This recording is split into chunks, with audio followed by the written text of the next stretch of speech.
सोचो तुम एक चाय की टपरी पे बैठे हो, एक दोस्त तुमसे बोलता है, भाई मेरा स्टार्टअप आइडिया एकदम जबरदस्त है, बस एक बार फंडिंग मिल जाए ना, फिर मैं अगला फ्लिपकार्ट बन जाऊंगा। ये लाइन तुमने कभी ना कभी जरूर सुनी होगी। हर दूसरा बंदा आजकल स्टार्टअप फाउंडर बनना चाहता है। सबको लगता है कि एक पिच डेक बनाओ, इन्वेस्टर्स के सामने थोड़ा इंग्लिश में विजन, डिसरप्शन, स्केल बोल दो और फिर करोड़ों की फंडिंग आ जाएगी। पर असली सच क्या है? फंडिंग लेना मतलब अपने सपने का एक हिस्सा बेच देना और कभी कभी अपना पूरा कंट्रोल भी। इंडिया में स्टार्टअप कल्चर एक क्रेज बन गया है। हमारे कॉलेजेस में, चाय टपरी पर, हत्ता कि फैमिली डिनर्स में भी सब लोग स्टार्टअप करने वाली बात करते हैं, क्योंकि मीडिया ने एक नैरेटिव क्रिएट कर दिया है कि अगर तुम एक फंडेड स्टार्टअप के फाउंडर हो तो तुम सक्सेसफुल हो। फ्लिपकार्ट की $1 बिलियन सेल, पेटीएम का आईपीओ, ओयो का ओवरनाइट ग्लोबल एक्सपेंशन, ये स्टोरी सबको इंस्पायर करती है, लेकिन इनके पीछे एक डार्क रियलिटी छुपी है जो आज मैं तुम्हें दिखाने वाला हूँ। एक एग्जाम्पल लेते हैं फ्लिपकार्ट का। सचिन और बिन्नी बंसल ने कंपनी स्टार्ट की थी एक स्मॉल आइडिया के साथ, बुक्स बेचने के लिए।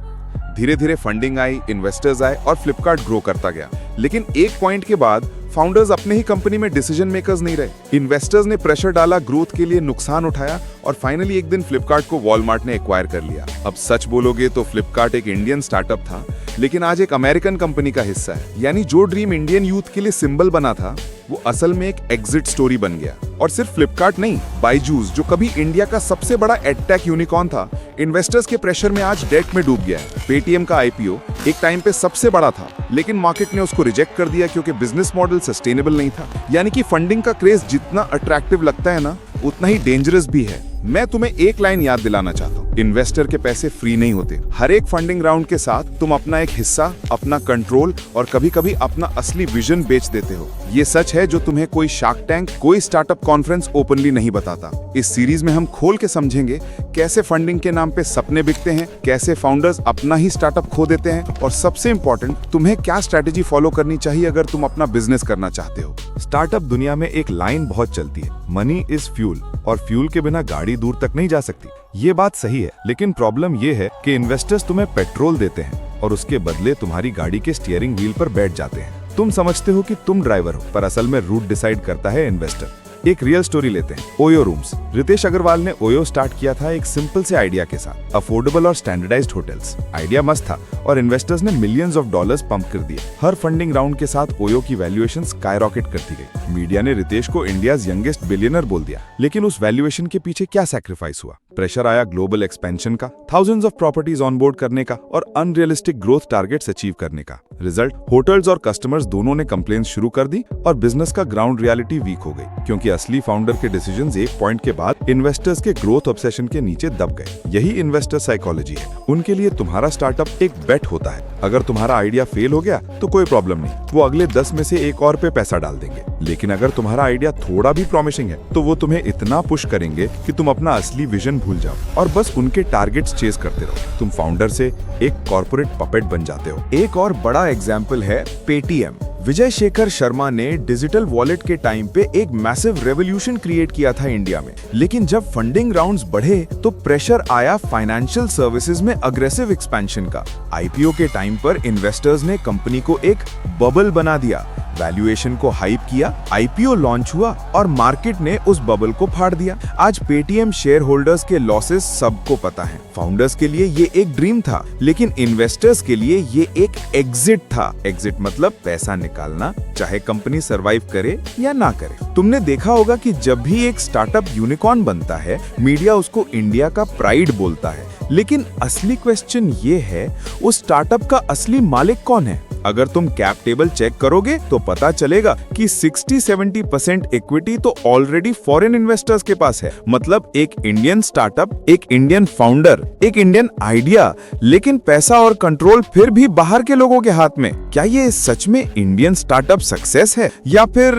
एक और स्मार्ट एक्विजिशन जिसमें फाउंडर सिर्फ एक पोस्टर बॉय बन जाता है? यही है वो हिडन ट्रूथ जो कोई ओपनली डिस्कस नहीं करता। हर फंडिंग के साथ तुम्हारी इक्विटी डाइल्यूट होती है और तुम्हारे डिसीजन मेकिंग पावर्स घटती जाती हैं। एक स्टेज आता है जहां तुम अपनी ही कंपनी में एम्प्लॉय बन जाते हो। तुम्हारा सपना, तुम्हारी आइडिया, तुम्हारी पैशन सब एक बैलेंस शीट का नंबर बन जाता है। इसीलिए आज के यूथ को एक सिंपल चीज समझनी जरूरी है, फंडिंग लेना एक शॉर्टकट लगता है, पर असल में वो एक लॉन्ग टर्म ट्रैप भी बन सकता है। सबसे पहला ट्रूथ ये है कि फंडिंग का गेम एक इल्यूजन है। तुम्हें लगता है कि इन्वेस्टर्स तुम्हारे सपने में बिलीव करते हैं, लेकिन असल में वो तुम्हारे नंबर्स में बिलीव करते हैं, और अगर तुम नंबर्स डिलीवर नहीं कर पाए तो तुम्हें कोल्ड ब्लडेड तरीके से साइड में कर दिया जाता है। तुम्हारा पर्सनल इमोशन, तुम्हारी इयर्स ऑफ हार्ड वर्क, उनके लिए सिर्फ एक लाइन आइटम होती है एक्सेल शीट में। एक शॉकिंग एग्जाम्पल है बायजूस। एक टाइम था जब बायजूस इंडिया का एडटेक किंग था और वैल्यूएशन $22 बिलियन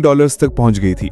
मीडिया ने बायजू रविंद्रन को विजनरी फाउंडर बोल दिया, लेकिन क्या हुआ? इन्वेस्टर्स के प्रेशर में कंपनी ने अग्रेसिव एक्विजिशंस किए, व्हाइट हैट जूनियर, आकाश इंस्टीट्यूट और dozens of others. Rapid growth के चक्कर में कोर बिजनेस मॉडल वीक हो गया। एक दिन आया जब कंपनी कैश क्रंच में फंस गई, एम्प्लॉइज को सैलरी डिले होने लगी और डेट्स चढ़ गए। मीडिया ने बायजूस को जीरो से हीरो और फिर हीरो से विलन बना दिया, लेकिन असली ट्रूथ ये था कि इन्वेस्टर्स ने बायजूस को एक वैल्यूएशन मशीन बनाया था, नॉट अ सस्टेनेबल कंपनी। जब मशीन थक गई तो फाउंडर्स को अकेला छोड़ दिया। दूसरा ट्रूथ ये है कि हर फंडिंग के साथ तुम अपना असली विजन लूज करते हो। शुरुआत में तुम्हारा स्टार्टअप एक पर्सनल पैशन प्रोजेक्ट होता है। तुम सोचते हो कि एक प्रॉब्लम सॉल्व करोगे, एक डिफरेंस क्रिएट करोगे, लेकिन जैसे ही वीसी मनी आता है वो बोलते हैं ये फीचर ऐड करो, ये ज्योग्राफी एंटर करो, ये डिस्काउंट दो। तुम अपने कस्टमर से ज्यादा अपने इन्वेस्टर्स को खुश करने लगते हो, और जब कस्टमर का ट्रस्ट टूट जाता है तो बिजनेस कोलैप्स हो जाता है। तीसरा ट्रूथ, फंडिंग का ग्लैमर एक मीडिया बबल है। जब कोई स्टार्टअप यूनिकॉर्न बनता है तो सबको लगता है फाउंडर रिचेस्ट बन गया,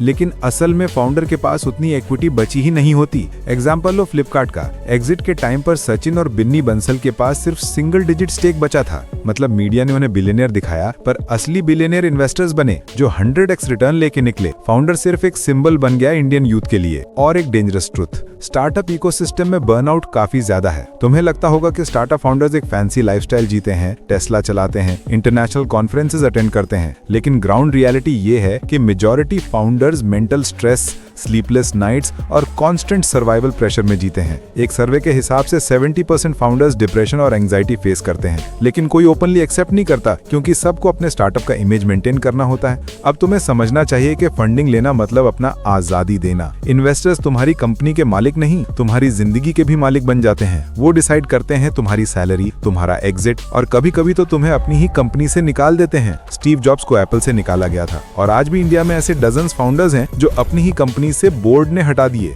यानी ग्लैमर के पीछे एक डार्क मेज है, जहां तुम्हारे सपने इन्वेस्टर्स के एक्सेल और पावर पॉइंट स्लाइड्स में कन्वर्ट हो जाते हैं। सबसे पहली चीज जो हर यूथ को समझनी चाहिए वो है, फंडिंग लेना सक्सेस नहीं है, प्रॉफिट बनाना सक्सेस है। मीडिया तुम्हें फंडिंग वाले फाउंडर्स को दिखाएगा, लेकिन असल में वो कंपनीज जिनकी कैश फ्लो पॉजिटिव है वो ही लॉन्ग रन में जीतती है। एक छोटा एग्जाम्पल लो, जोहो। श्रीधर वेम्बू ने अपनी कंपनी को बिना एक भी रुपया वीसी फंडिंग के बिल्ड किया। आज जोहो ग्लोबल लेवल पे SaaS इंडस्ट्री का बड़ा नाम है और हर साल multi-billion रेवेन्यू जनरेट करता है। और सबसे बड़ा पॉइंट, फाउंडर के पास अभी भी पूरा कंट्रोल है। तुम सोचो, एक तरफ बायजूस जैसा हेविली फंडेड स्टार्टअप स्ट्रगल कर रहा है और दूसरी तरफ जोहो जैसा bootstrap startup quietly world conquer कर रहा है। दूसरी चीज, अपना बिजनेस कैश फ्लो मशीन बनाने पे फोकस करो। मतलब तुम्हें पहले दिन से ही सोचना है कि पैसा कैसे आ रहा है और कैसे प्रॉफिट बनता है। बड़ा आइडिया जरूरी है, लेकिन अगर उसका मोनेटाइजेशन क्लियर नहीं है तो वो सिर्फ एक ड्रीम है। इन्वेस्टर्स तुमसे बोलेंगे कि ग्रोथ पे फोकस करो, प्रॉफिट बाद में आएगा, लेकिन असल में अगर तुमने प्रॉफिट की आदत शुरू में नहीं बनाए तो बाद में तुम इन्वेस्टर्स के प्रेशर में कभी बना ही नहीं पाओगे। तीसरा हैक, इक्विटी को गोल्ड समझो। हर फंडिंग राउंड के साथ इक्विटी डाइल्यूट होती है।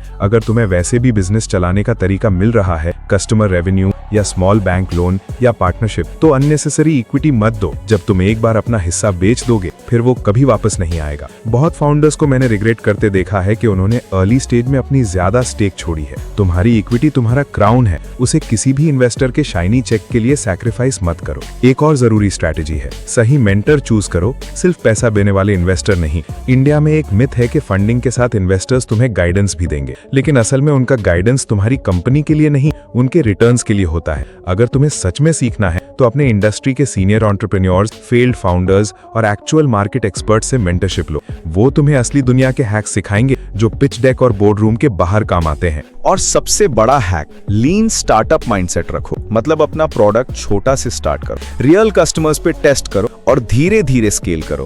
तुम्हें हर टाइम ग्लोबल बनने की जरूरत नहीं है। अगर तुम एक सिटी में प्रॉब्लम सॉल्व कर पाते हो प्रॉफिटेबली, तो तुम्हारे पास एक सॉलिड बिजनेस है। एक एग्जांपल है बोट मार्केटिंग यानी बोट। शुरू में एक छोटा D2C ब्रांड था हेडफोन्स बेचने का, बिना फैंसी फंडिंग के। धीरे धीरे कस्टमर बेस बनाया और आज एक multi-thousand करोड़ कंपनी बन गई जो IPO के लिए रेडी है। सोचो अगर फाउंडर्स के पास पेशेंस और क्लैरिटी हो तो उन्हें फंडिंग के ग्लैमर के पीछे भागने की जरूरत ही नहीं है। तुम्हें अपना सपना किसी और के हाथ गिरवी नहीं रखना, तुम अपना एम्पायर खुद भी बना सकते हो।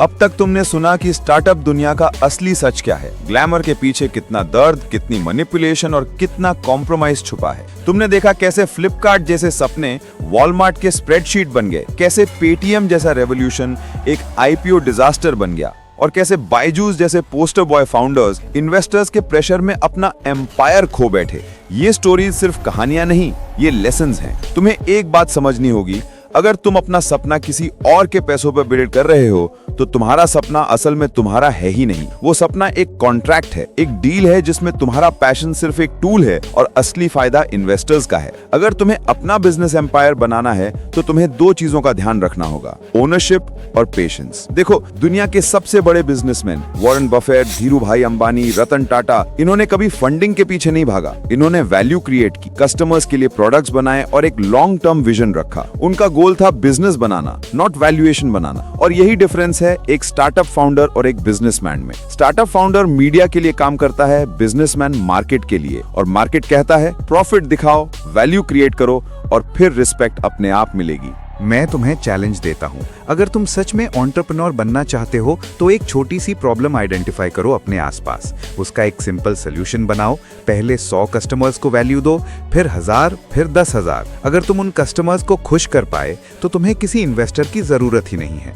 तुम्हारा बिजनेस अपने आप पैसा जनरेट करेगा, और जब बिजनेस पैसा जनरेट करता है तुम्हारी आजादी सेफ रहती है। और हाँ, अगर कभी तुम्हें फंडिंग लेनी भी पड़े तो उसको एक लास्ट ऑप्शन समझो, नॉट फर्स्ट स्टेप। फंडिंग लेने से पहले अपना मॉडल प्रूव करो, अपना कैश फ्लो बिल्ड करो और अपना ब्रांड बनाओ। जब तुम स्ट्रॉन्ग पोजीशन में होगे तब तुम नेगोशिएशन करोगे as a king, not as a beggar, और तब इन्वेस्टर्स तुम्हारे पीछे आएंगे, तुम इन्वेस्टर्स के पीछे नहीं भागोगे। आज मैं तुमसे एक ही सवाल पूछता हूँ, क्या तुम अपना सपना अपने टर्म्स पे जीना चाहते हो या किसी और के कॉन्ट्रैक्ट के हिसाब से? अगर तुम्हारे अंदर सच में वो फायर है तो तुम्हें फंडिंग के इस छोटे ट्रैप में फंसने की जरूरत नहीं। तुम अपना एम्पायर खुद बिल्ड कर सकते हो, एक एक ब्रिक से, एक एक कस्टमर से। याद रखो, एक एंटरप्रेन्योर वो नहीं जो इन्वेस्टर्स के चेक पे खड़ा है, एक एंटरप्रेन्योर वो है जो मार्केट के ट्रस्ट पे खड़ा है। तुम अपना सपना बेचो मत, तुम अपना सपना बनाओ।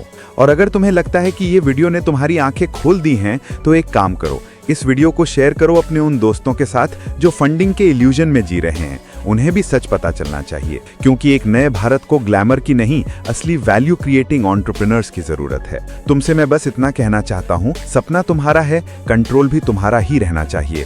अपना एम्पायर बिल्ड करो, अपनी कहानी लिखो।